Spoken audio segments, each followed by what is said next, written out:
السلام عليكم ورحمة الله وبركاته. الحمد لله الذي شهر رمضان الذي أنزل فيه القرآن.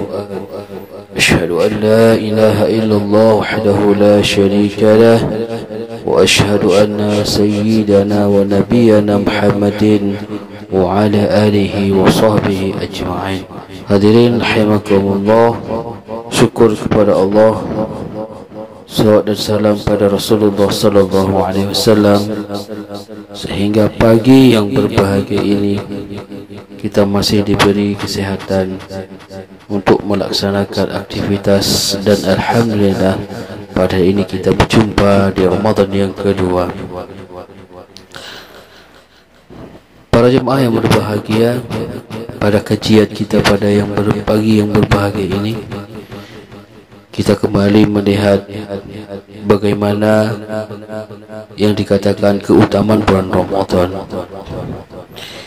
Umat Islam selayaknya memahami keutamaan atau fadilah dari setiap ibadah yang Allah perintahkan. Para ulama pemahaman terhadap keutamaan dalam melaksanakan setiap amal soleh akan menjadi penyemangat sekaligus atas mendorong kepada peningkatan ketakwaan seseorang. Maka bulan suci Ramadan merupakan kesempatan bagi setiap hamba untuk lebih meningkatkan ketakwaan, dikarenakan bulan ini memiliki beberapa keutamaan dan manfaatnya. Apa keutamaan dan manfaatnya? Salah satunya adalah Ramadan, bulan diturunkannya Al-Quran. Ramadan merupakan syahrul Quran, diturunkannya Al-Quran pada bulan Ramadan. Ini menjadi bukti atas kemuliaan dan keutamaan bulan Ramadan. Allah Subhanahu wa taala berfirman, yang artinya bulan Ramadan adalah bulan yang di dalamnya diturunkan Al-Quran sebagai petunjuk bagi manusia dan penjelasan petunjuk tersebut dan pembeda antara yang benar yang batil.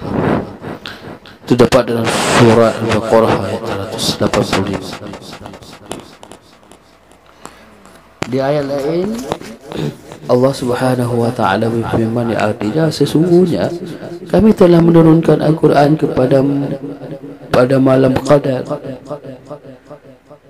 dan banyak ayat lain yang menerangkan bahawa Al-Quran diturunkan pada bulan Ramadan. Ini sebabnya bulan Ramadan dirujuki dengan nama Syahrul Quran. Hadirin rahimakumullah, kemudian keutamaan yang lainnya, bulan disebut bulan penuh keberkahan. Bulan ini disebut juga dengan bulan Syahrul Mubarak. Hal ini ada berdasarkan pada hadis Rasulullah sallallahu alaihi wasallam, yang artinya sesungguhnya telah datang kepada kalian bulan yang penuh berkah.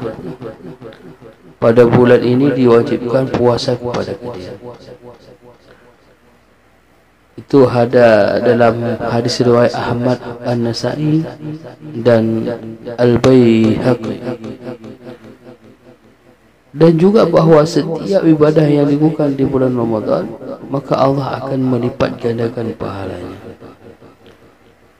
Dan di dalamnya bulan penuh kemuliaan dan keberkahan ini, maka tidak hanya keberkahan di dalam menuai pahala, namun banyak keberkahan lainnya.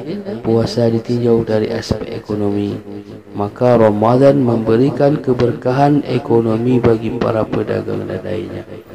Bagi fakir miskin, Ramadan membawa keberkahan tersendiri. Pada bulan ini, seorang Muslim sangat digalakkan dan disunnah untuk berinfak dan bersedekah di bulan Ramadan kepada mereka, bahkan mereka membayar zakat fitrah untuk mereka. Kemudian keutamaan di bulan Ramadan, yaitu malam Lailatul Qadar. Kemuliaan bulan Ramadan salah satunya adalah dengan hadirnya malam penuh kemuliaan dan keberkahan di salah satu malam pada malam-malam terakhir dan ganjil di bulan Ramadan. Disebut ya malam Lailatul Qadar. Pada bulan Ramadan terdapat suatu malam yang lebih baik dari 1000 bulan, yaitu Lailatul Qadar. Pada malam inilah 10 hari terakhir di bulan Ramadan adalah saat kita turunkan Al-Quranul Karim. Maka Allah Subhanahu wa taala firman yang artinya sesungguhnya kami telah menurunkan Al-Quran dan pada Lailatul Qadar disebut malam kemuliaan. Dan tahukah kamu apakah malam kemuliaan itu? Malam kemuliaan itu lebih baik dari 1000 bulan. Kemudian kemuliaan bulan Ramadan disebut dengan bulan pengampunan dosa, maghfirah. Allah Ta'ala menyediakan Ramadan sebagai fasilitas penghapusan dosa selama kita menjauhi dosa besar. Nabi SAW bersabda yang artinya salat 5 waktu, Jumaat ke Jumaat, Ramadan ke Ramadan, menghapuskan dosa-dosa di antara masa-masa itu selama dosa-dosa besar dijauhi. Hadis riwayat Muslim. Melalui berbagai aktivitas ibadah di bulan Ramadan, Allah Subhanahu wa taala menghapuskan dosa kita. Di antaranya adalah puasa Ramadan. Sebagaimana sabda Nabi sallallahu alaihi wasallam yang artinya barang siapa yang berpuasa Ramadan karena penuh keimanan dan mengharap pahala dari Allah Subhanahu wa taala, maka diampuni dosa-dosanya yang telah lalu. Ini terdapat dalam hadis riwayat Bukhari dan Muslim. Begitu pula dengan melakukan solat malam, ya, tarawih, witir dan tahajud pada bulan Ramadan dapat menghapus dosa yang telah lalu.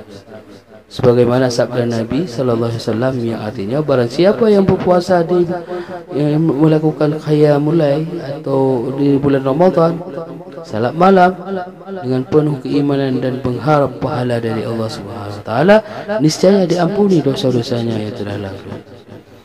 Hadirin yang berbahagia, Ramadan pintu surga dibuka, pintu neraka ditutup. Keberkahan kemuliaan di dalam bulan Ramadan adalah bahawa pintu-pintu surga terbuka dan pintu-pintu neraka tertutup serta syaitan-syaitan diikat. Maka dengan demikian, hadirin berbahagia, Allah Subhanahu wa taala telah memberikan kesempatan kepada hamba-Nya untuk masuk surga dengan ibadah dan amal soleh yang mereka perbuat pada bulan Ramadan. Mengingat berbagai keutamaan Ramadan, maka sangat disayangkan bila Ramadan datang dan berlalu meninggalkan kita begitu saja tanpa ada usaha maksimal dari kita untuk meraih dengan melakukan berbagai ibadah dan amal soleh. Semoga Ramadan tahun ini akan lebih baik dalam hal amalan ibadah daripada tahun-tahun sebelumnya. Wallahu a'lam bishawab. Terima kasih atas segala perhatian dan mohon maaf atas segala kekurangan. Usikum bi nafsi bi taqwallah. Wassalamualaikum warahmatullahi wabarakatuh.